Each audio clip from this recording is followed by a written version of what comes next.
d'Afrique des Nations et bien sûr du football camerounais. Au téléphone, nous aurons notre consultant Yannick Reynaud. Il sera avec nous dans un instant seulement. On va aborder avec lui les différents thèmes qui sont à l'ordre du jour. Ce matin, on va bien sûr parler des différentes équipes qui sont déjà qualifiées pour la suite de cette compétition. On parle notamment de la Côte d'Ivoire qui a battu la RDC hier et on parlera également de l'Afrique du Sud qui a été éliminée dans le cadre de cette Coupe d'Afrique des Nations et c'est dans un instant seulement avec notre consultant Yannick Reynaud qu'on aura en direct au téléphone. Alors, la famille, je disais tantôt, on a les pays qualifiés pour la suite de cette compétition, notamment la Côte d'Ivoire qui hier affrontait la RDC. Voilà le match qui s'est soldé par la victoire des éléphants de Côte d'Ivoire, eux qui ont gagné cette équipe de Côte d'Ivoire grâce bien sûr à un but de Sébastien Haller, but marqué à la seconde période et on le disait déjà tantôt, Sébastien Haller qui allait être un joueur important pour cette équipe de Côte d'Ivoire, bien sûr de par son expérience des grandes compétitions, également son expérience avec cette équipe de Côte d'Ivoire, un joueur qui n'a pas fait l'unanimité au sein du staff ivoirien lors de sa sélection. Au téléphone, nous avons déjà notre consultant Yannick Reynaud. Bonjour Yannick Reynaud, comment tu vas? Bonjour Magic, bonjour à tous, bonjour à toutes. Bonjour à tous les auditeurs de la voix de golf. Ça va super bien, j'espère que c'est également le cas de votre côté. Ouais, super de notre côté également. La semaine, elle a été chez toi, j'espère. Ben oui, ça va, une semaine chargée, avec des beaux matchs, des affiches alléchantes et intéressantes. On a été servi, on a été gâtés. Voilà. Donc, si on pouvait avoir de telles affiches tous les jours, ce serait super. Voilà. Parlons déjà, pourquoi pas, des différentes rencontres qui ont eu lieu hier. Commençons déjà par la RDC qui a fait un geste fort lors de l'exécution de l'hymne national. Oui, geste fort parce que justement, on se rappelle, on connaît l'actualité du côté du sud de Kivu, dans l'est du pays, avec notamment ces attaques attribuées au M23 qui ont quand même fait beaucoup de victimes et parmi lesquelles beaucoup d'enfants. Donc il fallait forcément rendre hommage à ces différentes victimes-là et rappeler à la communauté internationale justement cette agression. Geste fort de la part de la RDC qui a surpris, ou alors qui a ému une bonne partie des téléspectateurs hier avec ce geste-là, la bouche ballonnée, on va dire ça comme ça, parce que la main sur la bouche et puis le bras en forme de pistolet, le revolver sur la tête. C'était un geste fort qui est à saluer. Bon, maintenant sur le terrain, ça n'a pas forcément porté chance pour la RDC. Voilà, on va peut-être en parler. Oui, RDC qui a été éliminé par la Côte d'Ivoire. Il faut dire que c'était des retrouvailles entre ces deux équipes, parce qu'en 2015, déjà la Côte d'Ivoire affrontait la RDC en demi-finale. La Côte d'Ivoire s'était imposée sur un score de 3-1, il me semble, pour finir donc en finale et éliminer, et puis s'imposer, de passe au Ghana, au tir au but, avec des Yaya Touré, des Ruiz Riboni et plein d'autres jeunes Ivoiriens qui avaient intégré cette équipe. Donc, c'était la retrouvaille. Et puis en 2017, je pense aussi que la Côte d'Ivoire avait battu la RDC. C'était en phase de poule. Donc, c'était des retrouvailles. Généralement, la Côte d'Ivoire s'impose comme ça devant la RDC. Est-ce que cette année, ça va porter chance à la Côte d'Ivoire comme en 2015, année où la Côte d'Ivoire, après cette victoire en demi-finale sur la RDC, est allée gagner la Coupe d'Afrique? On le verra bien. En tout cas, le match était vraiment disputé. On ne s'est pas ennuyé, il y a eu des occasions de part et d'autre. 14 tirs pour la Côte d'Ivoire, dont 2 tirs cadrés, un but de Sébastien Haller. Il faut dire qu'Haller est arrivé dans cette Coupe d'Afrique des Nations blessé. Il n'a pas joué le premier match, plus des matchs. Le troisième match, je crois qu'il est entré en... Oui, il est entré en cours de jeu. Ouais, voilà, et puis il avait de la peine véritablement à débuter les matchs parce que blessé et pas encore véritablement rétabli. Donc, Saint-Thier Haller, c'est un attaquant virevoltant, un voleur de surface, quelqu'un à qui il ne faut pas beaucoup d'occasions en principe pour mettre dedans.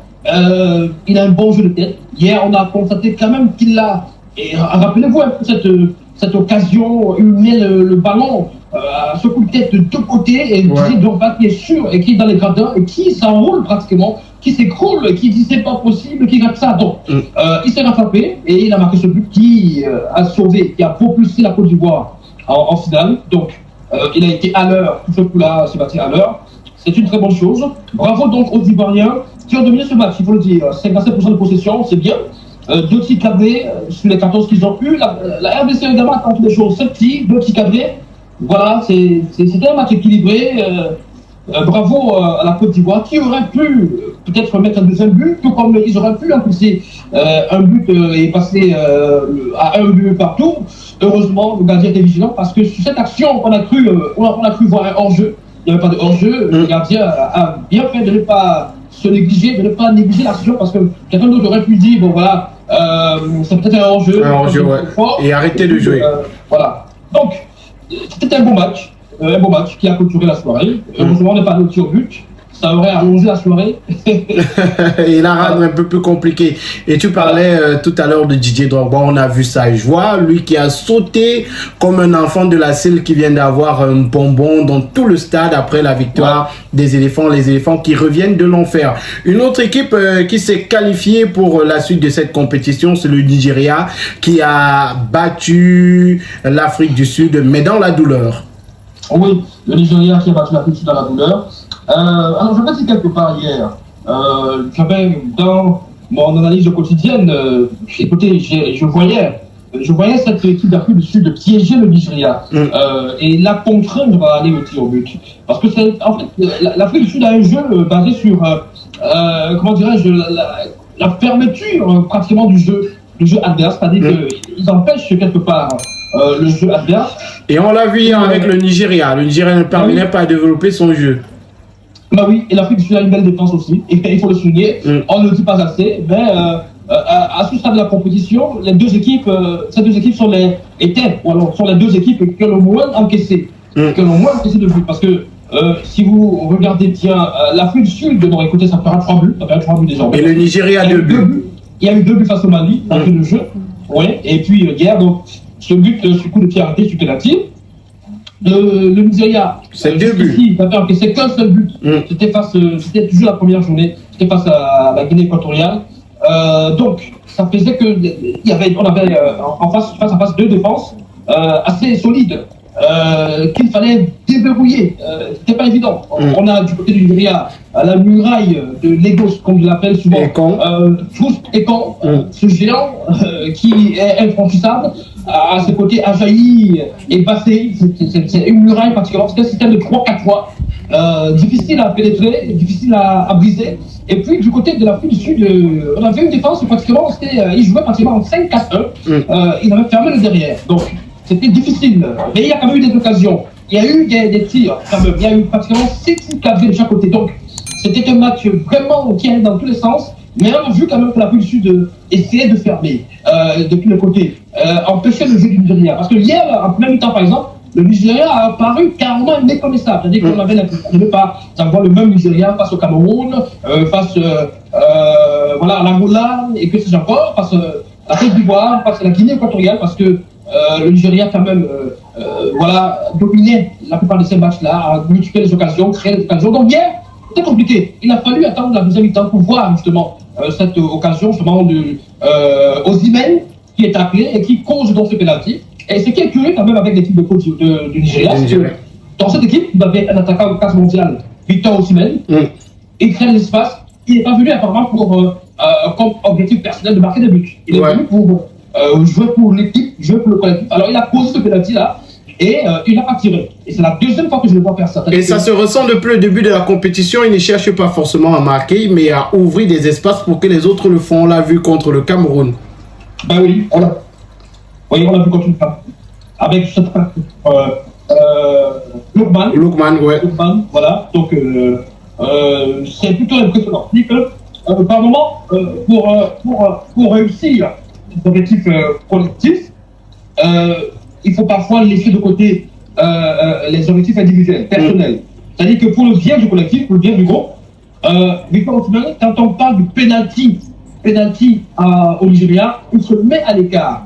Il ne vient pas discuter le penalty avec son coéquipier Plus Ekong qui apparemment, d'après ce qu'on voit depuis la compétition, est le tireur officiel de la sélection nigérienne. Et d'ailleurs, il a réussi son penalty pendant le match, en cours de jeu, donc, et il a réussi son tir au but pendant la séance. Donc, Plus Ekong avait déjà marqué ce but qui permettait aux Nigériens de gagner la Coupe du Sud en 2019, lors de la CAN 2009 en Égypte. C'était un quart de finale après avoir éliminé le Cameroun. Plus Ekong est celui qui donnait la victoire au Nigeria, 2-1, parce que le score était jusqu'à là en fin de match, 1 but partout, avec le but de Chukwueze qui avait ouvert la barre. Et donc, Plus Ekong qui mettait ce deuxième but-là. Et donc, c'était des retrouvailles hier, et c'était aussi, voilà, il s'est encore illustré hier, Plus Ekong. Il a montré qu'il est véritablement le bourreau, entre guillemets, de la Fédération sur ces dernières années. Donc, un beau match.